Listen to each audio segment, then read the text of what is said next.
This podcast is brought to you by the United States Marine Corps. Hey sports fans, welcome to a playoff edition of the San Diego Prep Insider Laxcast brought to you by the United States Marine Corps. And this is playoff edition, so literally he's already got a shirt that says, or a hat that says championship. I mean, I'm just surprised you didn't bust out the D1 ring. Yeah. We'll have to get that for a later edition. I don't want to overstep a little bit too much. But. Speaking of overstepping, last year in the playoff podcasts, I wore a Coronado jersey. That's so true. we both know how to overstep all of our bounds and all true. that.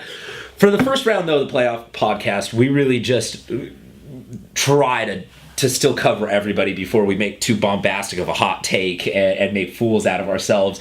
Start with the girls' side, then we'll go over to the guys' side. For the girls' side, we are coming at this with the first round already in the book. So, Coach, I'll throw a couple of results your way, and then we'll kind of talk about the next round. Start our way at D2, work our way upwards. Sound good? Sounds good. All righty. Just in general, shout out to everybody that made the playoffs. I think that it's always fun talking about some teams that are just being there is great. But now it's the unfortunate task of win or go home. So yeah, I mean, you talk about everyone. The goal for a lot of teams is to win championships. But even you follow on social media, even the NCAA tournament, the selection committees last night, the teams that just barely got in. You had kids screaming and yelling, and it's the same here in San Diego. And everyone sort of gets in, but you get your seed. It's exciting, and I'm happy for a lot of these teams that are in there and competing. When a lot of these at certain elements are just fun plot lines, because we've been talking about off and on throughout the season. Olympian, they're in a position where they've never been before because they actually have a team on the met. Is Granite Hills a D1 or an open team? Is La Jolla gonna go from D2 to D1 to open? Like, where are all these gonna end up that you finally get to just see some of these come to fruition? It's not just talking in the hypothetical. So on the girls' side, the Division II bracket. First game in that upper left-hand corner, if you're following along, is San Diego Academy and Helix. San Diego getting that bye in the first round. Helix having to beat La Jolla Country Day by a pair of goals to get their coach. Do you go with the higher seeded, like the 1 through 4 seeds on some of these tournaments, just de facto? They got that they seed earned right? it. I mean, it's a result of how their season went, and that's how tournaments are a result. It's not as much playing games and things like that. So it's a result of how the tournament went and how your season went, and then you get seeded. So usually the better teams are in the top seeds. So moving down, another one that's got the bye is Olympian. They are playing El Camino. El Camino, kind of the interesting story out the gate of the playoffs. They had to win the play-in game to be the 12 seed, so they beat San Diego. Then they go on the road to Ramona and beat Ramona pretty handily, and now you just sort of go, wow, wait, a play-in seed is 2 wins away from a championship? That's its own great plot line. Olympian's a fun story. So, Coach, can I get you to be all in on the Cinderella underdog of El Camino? Yeah, I think I've seen lacrosse growing in that area, and we played their boys team this year, and they have some players. So my guess is that that was one of those outliers seed wise. So I think they can do some damage in Division II. All right, so there you go, folks. We've got another member on the bandwagon. The girl you got to know there is Tanner Gates. She has scored 13 times in the 2 games in the playoffs. So don't even care if it's a one-trick pony. Just love seeing that kind of offense. Yep, and I'm familiar with the player and the family. Okay. I believe they're a hockey family by nature. If I remember the son, that they're a brother. So it doesn't surprise me. There you go. Over on the other side, we got the Francis Parker Lancers playing the Hilltop Lancers, which is we just literally have a jousting match. 2 dudes on horses are going to run at each other. Coach Parker is another one of those schools with the bye in the first round. They have a little bit of that. They are one of the teams in D2 that has that mix. They play some D1, they play some D2. So them versus a Hilltop, where's your confidence lie? Yeah, I mean, I think you go with the higher seed there. I think that's historically in Division II. I think that usually prevails, with the exception of El Camino this year. So I think I'm confident that they'll be the team that will prevail. Fair enough. Just for argument's sake, I will take Hilltop. They had a 8-7 win over Mission Bay to get there. It's always weird with these teams that mix it up and don't play each other in the regular season. They play tangentially around each other. They play mutual opponents. and then you sort of try to extrapolate, what are we really going to see here? You just never know. The last game in D2 to get to, Mount Carmel versus OLP. Now, this one is a rematch from the regular season. Okay. OLP won by 3 goals in the regular season. Coach, there's the saying in football that it's hard to beat a team twice. Does that apply to lacrosse also? It does. I mean, it's even harder to beat a team 3 times. But I think, it's Mount Carmel's been an established program for a long time, and they had a close game during the season, and I would expect that one's going to be even closer this time around. Fair enough. We will move to the Division I bracket, the quarterfinals. First round, Del Norte, the 1 overall seed versus Mission Hills. Mission Hills having to beat Patrick Henry to get here, Coach. D2, same as D1, where you go with those 1 through 4 seeds kind of as the de facto team? Yeah, I think a lot, on both the boys and girls side. D1 usually always seems to have an outlier in there that could easily be an open division team, and I think in this bracket it's Del Norte. I mean, they beat some open division teams, and that usually poises you pretty well for the D1 tournament. Kaya Evans is the senior there on Del Norte, who's an absolute offensive machine. She's averaging, I want to say, about 7 goals a game this season. I could be wrong if it's 7 points or it's 7 goals. Sometimes you look impressive at stats real fast and you get them a little mixed up. One step down in the bracket, or one little bracket down, Bishop School versus Eastlake. Now, to me, this is a very interesting one because at the start of the season, we were hitting the panic button very hard on the Bishop School. I mean, they were getting trounced, including a 20-point loss to Del Norte. They righted the ship. They leveled things out. They got it back on track, but they suffered just so much in terms of statistical numerical loss that they are in the weird spot that I don't know if this seed really represents what kind of a team they are. On the other side, Eastlake, only 2 D1 teams on their schedule. Boat racing, all sorts of D2 teams. So do we have a weird mathematical mismatch, or what's going on here? It's probably a little bit of it. I mean, you have Bishop's won a game, and you have Eastlake, won the mathematical, equation to be where they are. But it could be any 3 of those teams, I think, in that bracket, whether it's Carlsbad, Bishops, or Eastlake. And so now Eastlake gets to host Bishops, and I think that game's to be closer than you'd think a 1 seed would have. Closer than you think in favor of Bishops? Yeah, I think Bishops. Yeah, I think Bishops is the way that they finished up the season, the way they started. I think that game is going to be closer than that would show normally. Fair enough. Moving over to the other side of the bracket, Pacific Ridge. The Firebirds won a D2 championship last year, moved up in the bracket. They are now playing Rancho Bernardo, one of the classical powerhouses, although in the weird sense, RB didn't have to beat anybody. They won a forfeit game because of a grad night scheduling conflict, which just proves we're talking high school sports here for a hot second. But Pac Ridge RB, I mean, we saw this last year on the guys' side with La Jolla jumping D2 to D1, that a school can do it. Do you have confidence that Pacific Ridge behind Vivian Yoon can make that transition and keep going? Yeah, I mean, I think RB's certainly the favorite, the established program, and I saw them play this year, and they're not as strong as they were in the past, but they have a decent amount of players, and they competed when I saw them play against an open team. So I think RB's still the favorite here. Pac Ridge still that small school flavor with some talent, but that doesn't mean 1 or 2 players can always take over a playoff game. That's coming from a guy who's coaching at a small school, so there's actual perspective behind it. I'm biased. But that's also it's a hurdle to eventually have to really physically address, that you don't have 30 dudes on your sideline, tons and tons of talent to practice with and against, fresh legs, all that goes into it. Coach, one of the teams that I really, really want to see how they do in this playoffs is Granite Hills, and that's our last matchup to talk about in D1. They are playing Canyon Crest Academy. We talked all season long about Granite Hills being this weird statistical anomaly. They're floating in that top 10, maybe up into open division. They don't make it undefeated. They end up dropping one to Chaparral. Okay. So they go from the 8 seed down to the 2 in D1. On the flip side, Canyon Crest had to win an absolute offensive shootout versus Westview to get there. So you just say the sentence, Canyon Crest versus Westview, and that makes sense historically speaking in the context of high school playoffs here. But Granite Hills getting a bye and hosting a home playoff game in D1, that's something that you don't expect. So is it safe to maybe put a little extra on this game, that this is something of like this is a bigger representation of if Granite Hills can win this, it's the start of the conversation that it's no longer just the North County. Yeah, it's a start. I think they're making a case for open division for a good portion of the year, and now it's when you make that case and you end up in D1, put some pressure on yourself to win and be in that final game in D1 or win D1 and potentially project yourself up into that open division. So, yeah, that should be an interesting one. I agree. I mean, and just to kind of keep going off of that, it's also something that, like you said, I'm saying this in just the context of one game. You're saying in the context of they need to make a run to the finals. So to see kind of where that all pans out will be really interesting to watch.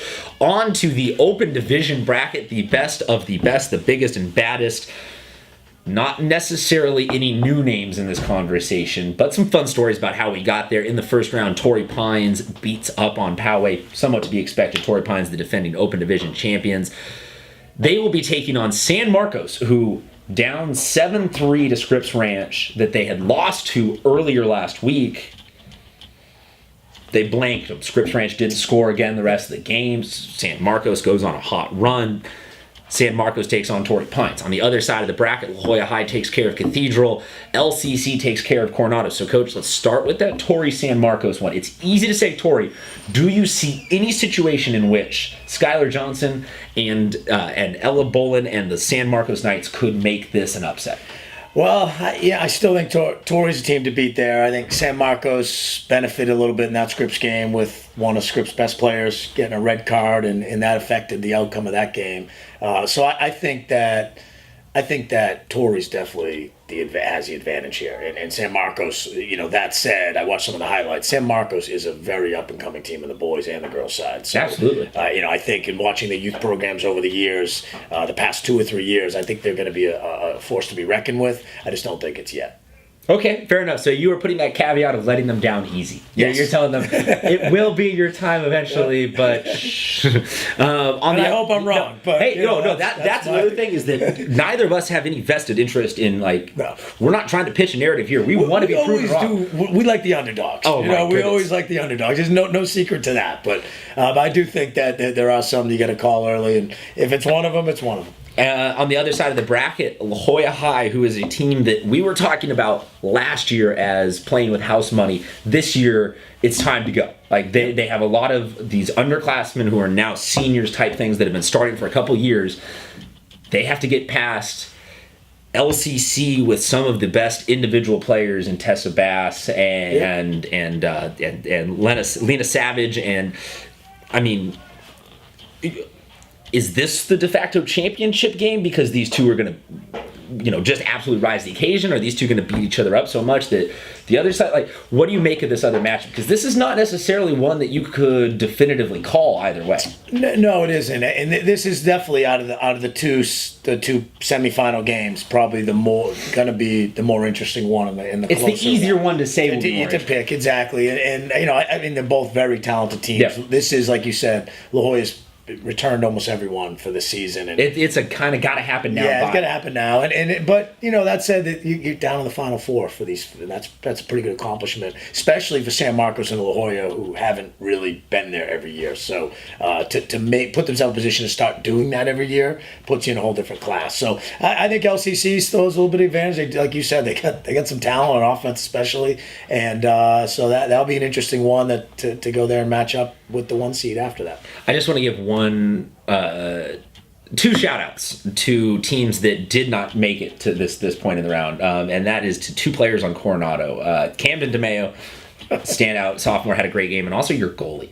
Yes, I don't Kendall. remember her. Yes.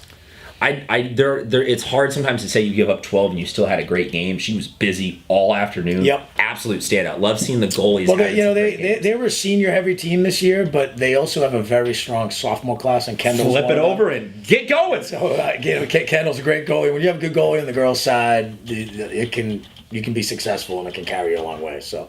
Oh, absolutely. You asked Scripps Ranch and Sam Fish, and she took that program from obscurity into regular routine D1 champions and beyond. Over to the guys' side, these have not started yet, so we are talking about the initial round and not the quarterfinals. On the Division II bracket, your 4 teams with byes: Patrick Henry, Eastlake, Granite Hills, Canyon Crest Academy. They all automatically move on to the next round. Congratulations, guys. All right, Coach. You ready for this? We're going to shotgun through D2. I'm ready. El Cap, Otay Ranch. What do you see there? That one, It can go either way. I think when you're in Division II and you're out of those top couple teams, you're just flipping coins. You're flipping coins. That's and it can go any way. You're talking about a lot of newer programs, newer players, and you just don't know how they're going to react, and even how the coaches are going to react at that point. So I'm going to call that one a pick 'em. I like that. That is ultimate politician speak. Long explanation to I'm not going to decide. Next game down, Point Loma versus the winner of the play-in game between Foothills Christian and Chula Vista. So let me just ask you this, Coach. We saw on the girls' side, El Camino is putting together a run out of that play-in game. Do you see something like that happening between Foothills and Chula, or is this point... I am going to go with Point Loma. They have been an incredibly powerful offensive team all season long. I see them getting the W here. I'm on the same place as you. They got some players, and I don't think either one of those teams can overcome Point Loma in that game. Next one, we have another game involving a play-in. El Camino is going to play the winner of Francis Parker and Hoover, and I absolutely love being able to say that. That Hoover is in the playoffs. Absolutely. And now this is a team that we saw on our Building Character segment last calendar year as just being introduced to the sport. Yep. And they have clawed their way into a play-in game. And that just, it's kind of what you were talking about, how there are different benchmarks for success coming into the playoffs. Yeah, and even just being in this bracket is good for them. And so that's I agree. It's fun to see that. I don't know how far they go. I think they'll have a lot of trouble. The winner of that game. Well, you saw El Camino already this year, so give us a little insight. They're a good team. El Camino's good. I think they're poised to be a Final 2 team or at least a Final 4 team, probably a Final 2 team, compete for the championship in Division 2. And I have learned categorically never to go against any El Camino team this year. There is some sort of magic in the water at that school now. Well, they have athletes, and athletes prevail. It's a big school, and picked against them in football, they win the championship. Picked against them in water polo, they win a championship. Yep. Picked for them in basketball, they lose the championship. So El Camino, you can have that one. Next game, San Diego Academy and Fallbrook. Coach, these are another pair of schools that are still just kind of building that rapport with the sport. They're established, but they're still building. They're in that. They're looking to make that jump. Yeah, and. SDA's improved a bit. We didn't play them this year. We played them in years past, and Fallbrook's always had some players. So I think that one's a toss-up too. That's gonna be a good game. Now we talked about teams that are on that on that cusp, looking to make that next step. Potentially, someone out of that pair right there could make it down to the Final Four. Yeah, absolutely. Fair enough. Absolutely. Into the Division I bracket. This one. There's two really main teams that I want to say are on a collision course, and that hurts as a La Jolla alumni to have to say that I really want to see Del Norte and Saints again. Yep. They were last year's Division II final, and I don't know all of the history of CIF, but I'd wager a fair amount that very rarely has there been a repeat finals that have jumped up a division. Yeah. So I just kind of academically want to see that happen. We won't even come close to that though right now because both of those teams, La Jolla and RB, all have first round buys. And there's a lot of games to play in Division I, and it's wide open. Oh my goodness! It's as wide open as it gets, and this is brutal. Yeah, it's as wide open as it gets. And so that. We'll push that one aside. I now just had to say it on camera so that we could clip that little bit of audio on the off chance that final does happen and play that. But first game, Valley Center, Grossmont. Winner of this one goes on to play La Jolla. Do you see a clear favorite here? That's probably the closest pick 'em to it. I think you got two schools and outliers sort of brackets or divisions. Grossmont historically has been strong. This year they were down a little bit, but I go on the side of Grossmont on that one. But I think that one's gonna be a really close game. I'm just gonna go Valley Center for the sake of changing things up. I think that they are a younger, less proven team that has a chance to catch a Grossmont at the right time and get a W there. Next one down, Carlsbad, Pacific Ridge. Pacific Ridge, same kind of plot line as their girls team. They're just not a big school. They just don't have a ton of talent everywhere, but they always seem to make something happen. Carlsbad flirted with top 10, was kind of in and out of that conversation, had a really strong offense, just ultimately was not able to hold it together for a couple of big games where they played that open division talent. So what do you see here? And that's common. I do think Carlsbad, when I look at their scores, it happens to the best of us. They had a lot of up and down games, and that's common for, as we always talk about those teams that flirt between 6 and 12. You play, sometimes you're just overmatched. But I think Pack Ridge is going to have tough time keeping up with the athletes at Carlsbad. But, those guys, Pack Ridge historically, when they keep a game close until the maybe third, fourth quarter, they make it a game and they put themselves in a position to win. And that's kind of the small school mentality. And even we played them last week. I believe it was a one-goal game at halftime. We ended up winning by a handful. But those guys, they have that mentality to keep it close. If they keep it close long enough, it becomes a game, and then anything can happen. So I got Carlsbad, but I think, I'm rooting for Pack Ridge. Give them a good game.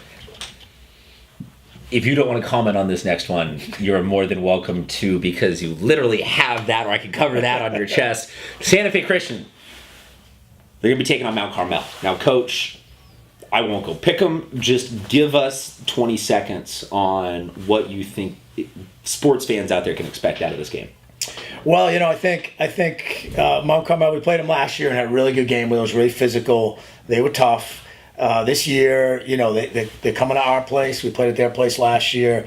We have a home playoff game. Could be our only home playoff game. So I know we're going to be up for the task. But I think these guys are going to be ready to play. They're on the bottom half of the schedule. They're a big school. They've had lacrosse a long time. They got some kids who have played a bunch of lacrosse. But I'm looking for, our guys are looking forward to it. We're looking forward to it. You got to love having a home game in the playoffs. That's kind of what you set out to do. And we're not looking ahead to any other games. We're just going to try to, have our best game tomorrow and move off of that.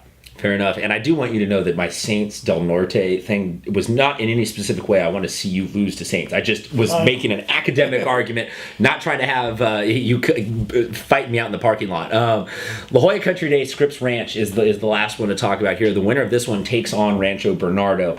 This is an interesting one. That is a very hard word apparently to say. Both of these schools have made playoff runs in the last couple years. Both of these schools have lost seniors that were parts of those playoff runs, and they're back again. And they have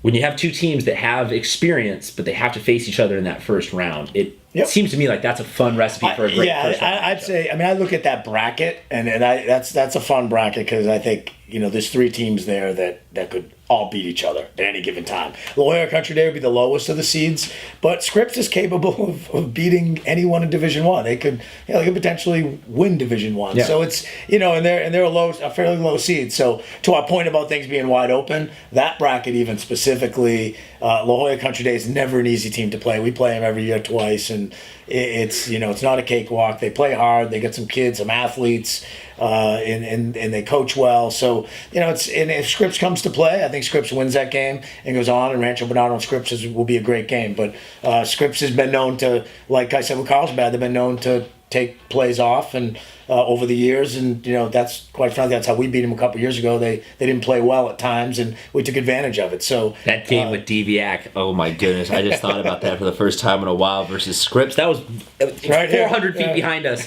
With David Diviak dragging 6 Scripps players, going, "Come on, we're scoring!" That was a pretty epic game there. Yeah, that was good. Speaking of epic games, Coach, we go all year long talking about how we're going to give love to the smaller schools because we're going to have plenty of time to talk about the open division and talk about the bigger schools. Now we actually get to do it, not in the hypothetical, but in the real world. Yep. Torrey Pines, Cathedral Catholic.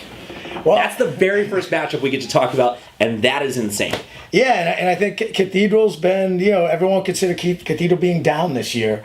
But if you just on paper say, a 1 to 8 seed, Cathedral and Torrey, it's not a cakewalk. That's not your typical 1 through 8. In past years, the 1 through 8's been pretty easy game, and that's not to say that Torrey doesn't have a distinct advantage. I think they have the most talent in Division One. But still, you draw Cathedral out of the gate, and that's just the sheer physicality and depth of Cathedral Catholic throws this. And you never want to draw a rival out of the gate. That's 2.5 miles. Rival games can go any way, no matter small school, big school. Rival games can go anyway. We saw with us and Bishops last week. We went in overtime, and those guys beat us by 5 or 6 the first time we played them. So rival games can go any way. So you crumple up the paper and you just throw it out. Torrey and Cathedral, I think Torrey has the advantage, but I think it's a tough pull for Torrey Pines first round. Winner of that game will play the winner of San Marcos and Poway. Now, this one to me is very interesting because Poway versus San Marcos sort of has the vibe of old guard, new guard. Absolutely. It sort of has that guy, Coach Burke and Poway, synonymous with success here in San Diego high school lacrosse. Yeah, and Burke, I think, lives in San Marcos, so it's like there's a synergy there that San Marcos is the newer guard, but Poway, it's never easy to beat Poway, and I think if I recall, Poway and Torrey Pines squared off in a pretty close game earlier in the season, and again, what Torrey has, a substantial amount of talent. So I think Poway pulls this one out. I think they go on to have a good game with Torrey, and I think that'll be interesting. But San Marcos, I still think, after watching them play this year, they'll make that competitive, but Poway, I think, in the end, will come out on top. On the other side of the bracket, the Coronado Islanders are going to be playing the Bishops Knights. It sort of seems like everything just got shaken up enough this year in the matchups that we're not seeing just last year's playoffs rehashed again. So There is so much awesome wiggle room, and again, full disclosure and biases aside, your son is a senior on that team, but the fact that he will be playing against a senior Isaiah Dawson, it seems like fireworks abound on the offensive end more than any other game in this one in terms of first round matchups. There'll be a lot of offense in this game, and even with my son and Isaiah, kids that they played together since 5th grade, so to be playing potentially the last high school game against each other is fairly unique. But I do think that Coronado has substantial amount of offense. I know they've been banged up a little bit. Bishops is one of those teams that can really be hard or cold like some of these other teams. They can be a wild card because they can explode offensively, and you really got a couple guys you got to take care of there. In the end, I think it's an interesting matchup. I think they didn't play this year. I don't believe Coronado. They play every year. Coronado and Bishops plays this year. They didn't. So I'm glad they're getting the opportunity to play against each other in the playoffs, and looking forward to it. Last one to talk about. Lacrosse Canyon playing Westview.